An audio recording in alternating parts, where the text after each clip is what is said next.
여기서 다시 가봐서 모의고사의 활용, 준비와 활용이라는 거를 이제 다르게 이제 생각을 해볼게요. 이제 거기까지는 되셨죠? 모의고사가 세 개의 도구가 있고, 그 세 개의 도구에서 3월 학평은, 3월 학평은, 학습 도구와 리허설 도구로서 활용을 해야 되고, 그 학습 도구와 리허설 도구로서의 목표를 정하고, 그 목표를 뭐 해야 된다? 학습 도구와 리허설 도구로서의 목표를 정하고, 그 목표를 제가 뭐라 그랬죠? 그 목표를 달성했느냐, 그렇지 않았느냐를 확인해 봐야 한다. 되셨죠? 예, 이제 그렇게 하자고 한 거잖아요. 그쵸? 예, 그렇게 하자. 예, 여기까지 되시죠? 그래서 요게 필요해요. 모의고사 전에 할 일과, 모의고사 중간에 할 일과, 모의고사 후에 할 일. 되셨나요? 예. 지금은 언제예요? 지금은 모의고사 전이죠. 예, 그러니까 모의고사 전이니까 모의고사 전에 해야 될 일이 있고 모의고사 중에 해야 될 일이 있고 모의고사 후에 해야 될 일이 있는 거예요. 그러면 모의고사 전은 학습 도구와 리허설 도구로서의 역할이 필요하고요. 모의고사 전에는 모의고사 중에서는 리허설 도구로서 활용을 할 줄 알아야 돼요. 그리고 모의고사 후에는 이 학습 도구와 평가 도구와 리허설 도구로서의 의미를 갖는데 평가 도구는 이제 한참 뒤에 나온다 그랬잖아요. 한참 뒤에 나오니까 그 한참 뒤에 나오는 걸 놔두고 그러면 학습 도구를 위해서 뭘 할 거냐 이제 이걸 보는 거예요. 스노우문님 감사합니다. 그리고 버섯맘님도 이런 거 궁금하셨다 그랬는데 거국적으로 궁금했다고 이렇게 한번 해주세요. 그러면 제가 더 힘이 나지 않겠습니까? 근데 궁금한 걸 제가 딱 알려드리는구나. 얼마나 뿌듯하겠어요, 제가. 자, 학습 전에는 어떤 걸 해야 되느냐. 학습 완성도의 중심을 정리를 해야 돼요. 이게 무슨 말이냐. 학습 완성도의 중심을 정리한다는 게 뭐냐면은 이때까지 공부한 거 있잖아요. 이때까지 공부한 게 있죠. 이때까지 공부한 게 있는데 이때까지 공부한 거를 정리를 해보는 거예요. 되셨어요? 이때까지 공부한 걸 정리를 해보는 겁니다. 이때까지 공부한 걸 정리를 해보는데 뭘 중심으로 정리를 하느냐? 내가 이런 걸 공부를 했어. 그래서 여기에 문제가 나오면 무조건 맞히겠어. 그게 목표예요. 점수가 목표가 아니고 점수 잘 받으면 좋죠. 근데 점수가 목표가 아니고 학습 완성도를 중심으로 정리를 해서 야 이거는 100%, 100%, 이건 70%, 이거는 30%, 이거는 0% 이렇게 정리를 하는 거예요. 정리를 해서 그럼 이건 100%니까 여기에 관련된 문제가 나오면 다 맞히겠어. 70%된 거는 여기와 관련된 문제는 되게 많이 맞추긴 할 텐데 그래도 이걸 내가 얼만큼 알고 있는지 확인해 보겠어. 이런 거예요. 무슨 말인지 아시겠어요?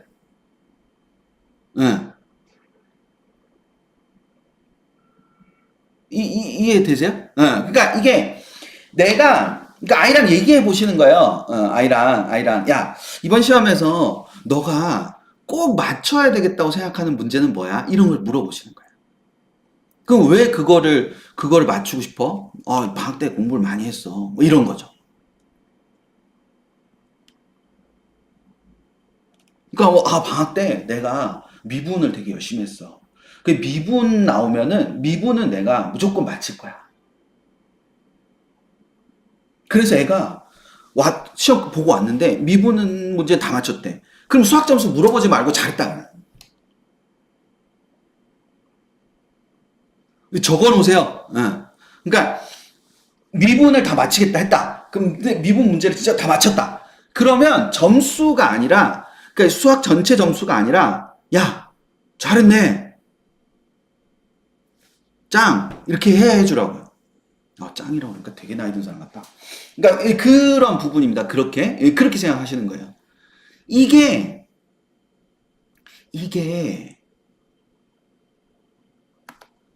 시험의 집중력을 강화시켜줘요. 그러니까 아이들이 시험을 볼 때 이렇게 내가 그 문제를 맞춰야 된다고 생각이 들잖아요. 그럼 미적 문제는 진짜 기를 쓰고 푸는 거야. 근데 그 기를 쓰고 풀면서 집중을 했기 때문에 나머지 문제들도 잘 풀게 되는 거예요. 시험은 집중력이 굉장히 중요합니다. 그러니까 시험 전에 그런 목표를 세우는 것이 굉장히 중요하다.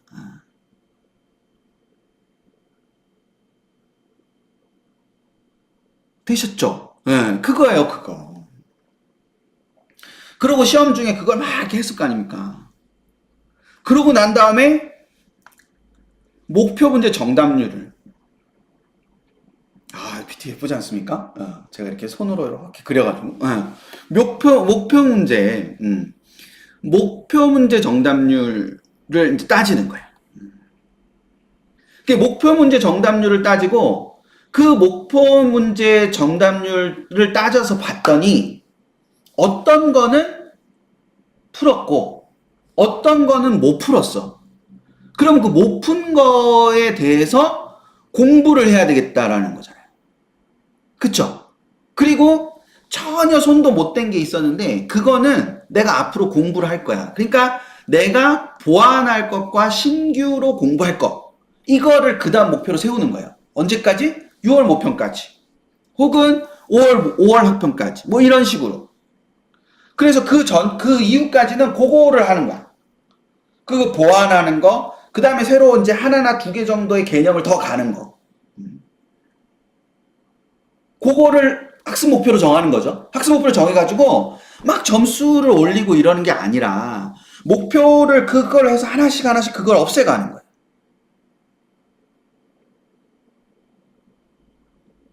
이 부분이 중요한 겁니다. 그러니까 3월 학평 전에 전체 범위가 요만큼인데 요만큼 공부를 했대. 그래서 요만큼 공부했고 요만큼 시험을 봤는데 이거 다 맞았어. 이야, 그러면 그 뒤도 네가 공부 안 해서 그렇지 공부만 하면 다 맞힐 수 있는 거잖아. 그렇게 해서 요 다음에 요거는 그럼 됐으니까 요로 가는 거지.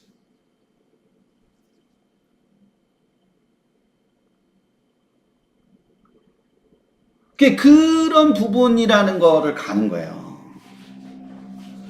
이게 무슨 말인지는 아시겠죠, 지금? 네.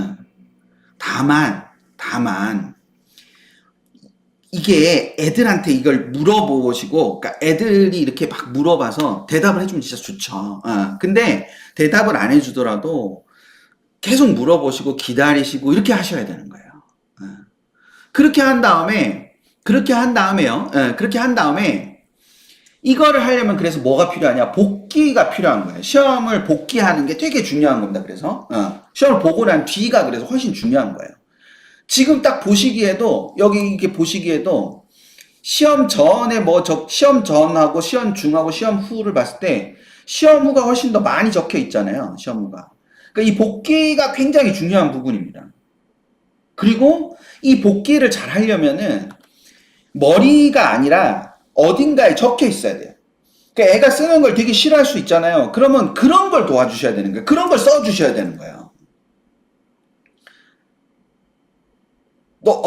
너가 미적을 많이 맞히겠다고 했는데 미적이 어땠어? 그래서 미적은 50%는 맞히고 50% 틀렸어. 그럼 이 50%만 우리 공부를 해봐야겠다.